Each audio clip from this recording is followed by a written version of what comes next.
BJP ఎప్పుడైనా దోపిడీదారుల party, పెట్టుబడిదారుల party తప్ప అది పేద ప్రజల పార్టీ కాదు. పేదలకు ఏమాత్రం లాభం కూడా చేయదు. ఎక్కడ ఈడ కాదు, భారతదేశం నలుమూలల ఎక్కడ కూడా మంచి చేసిన దాఖలా ఒక్కటి కూడా లేదు అని చెప్పి నేను మనవి చేస్తా ఉన్నా. ఎంతసేపు మత విద్వేషం పెట్టాలి, ప్రజల మధ్య చిచ్చు పెట్టాలి, గందరగోళం చేసుడే తప్ప ఏ ఒక్క మంచి పని కూడా ప్రజలకు జరిగినటువంటి పరిస్థితి లేదు. అందువల్ల బీజేపీ పార్టీ మనకు పనికి రాదు. దానికి ఓటేసినా వేస్టే తప్ప మన నదులు నీళ్లు పోతాయి తప్ప మనకేం లాభం జరగదు.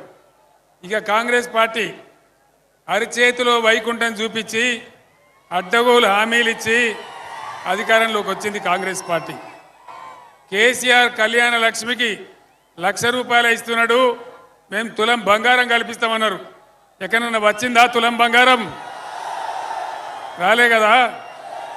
రైతు బంధు అందరికి పడ్డదా? నిజమా? మన 9 తారీఖు లోపల వేస్తానని ముఖ్యమంత్రి వచ్చిందా? ఇంకా కూడా రాలే. ఇక రాదు, ఎందుకంటే ఆయన్నే కుట్ర చేసి ఎలక్షన్ కమిషన్కు తెలియజేసి దాన్ని మళ్ళీ ఆయన్నే బ్యాన్ చేసిండు. ఇప్పుడు ఏమంటాడు? ఇక రైతు బంధు రాదు, అయిపోయింది, దాని కథ ఒడిచిపోయింది. మళ్ళీ రేపు కూడా ఏమంటాడు? 5 ఎకరాలు ఉన్నోనికే వేస్తా అని మాట్లాడతాడు. 6 ఎకరాల రైతు ఏం తప్పు చేసిండు? 7 ఎకరాల రైతు ఏం తప్పు చేసిండు? ఈ రకంగా రైతు బంధు ముంచిండ్రు. కరెంటు కోతలున్నాయా? పొలాలు ఎండినాయా? కామారెడ్డిలో బాగా ఎండినాయట, నిజమేనా? మరి ఏమైంది కరెంటుకో నేను అడుగుతా ఉన్నా దయచేసి. కేసీఆర్ ఉన్నప్పుడు 9 సంవత్సరాలు రెప్పపాటు కూడా పోకుండా కరెంట్ ఎంత బాగా వచ్చింది. ఇప్పుడు ఏం మాయరోగం వచ్చింది కరెంటుకు? ఎక్కడికి పోయింది మన కరెంటు? ఇంకా దాని మీద ఉల్టా పల్టా మాట్లాడే తప్ప ఏమైంది కరెంటుకి? ఎక్కడికి పోయింది? మంచినీళ్ళు సరిగా వస్తున్నాయా? మిషన్ భగీరథ వస్తలేవా? బీఆర్ఎస్ గవర్నమెంట్ ఉన్నప్పుడు కామారెడ్డి లాంటి పట్టణాలలో ₹1 పేదవాళ్ళకు కూడా నల్లా కనెక్షన్ ఇచ్చి, గ్రామాలలో అయితే ఫ్రీ కనెక్షన్ ఇచ్చి బ్రహ్మాండంగా నీళ్లు సరఫరా చేసినాం. ఎక్కడికి పోయినాయి మన మంచినీళ్ళు? ఏం రోగం వచ్చింది దానికి? దయచేసి మీరు అందరూ ఆలోచించాలని చెప్పి నేను కోరుతా ఉన్నా. కరెంటు పోయింది, మంచినీళ్ళు పోయినాయి. వడ్లు కొంటున్నారా?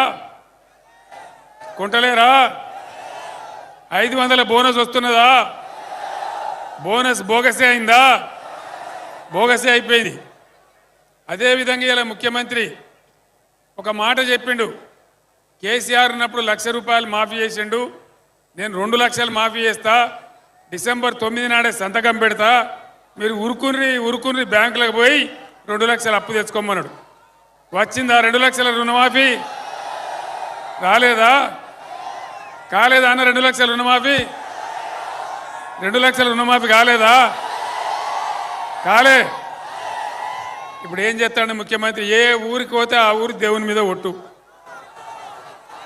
యాదగిరి కాడ ఒట్టు, బాసర కాడ ఒట్టు, ఏ ఊరికి పోతే ఆ ఊరి కాడ ఒట్టు. చేసే సిపాయి ఎవడన్నా ఒట్లు పెట్టుకుంటాడా? అంటే ఒట్లు పెట్టుకున్నాడు, కేసీఆర్ను తిట్టుడు 2 తప్ప ఇంకో ముచ్చట లేదు.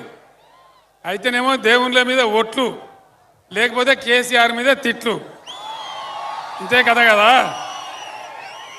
5 నెలల బట్టి ఇదే దుకాణం. ఇక మహిళలకు, ఆడబిడ్డలకు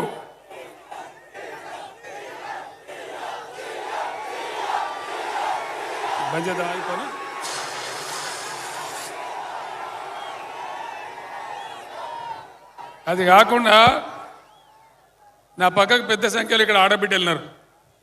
అమ్మ, మీ అందరికీ మనిషికి 2,500 ఇస్తాను నెలకు. వచ్చినాయా? కామారెడ్డిలో వచ్చినాయట కదా. హైదరాబాద్లో చెప్తున్నామా? రాలేదా? 2,500 రాలే.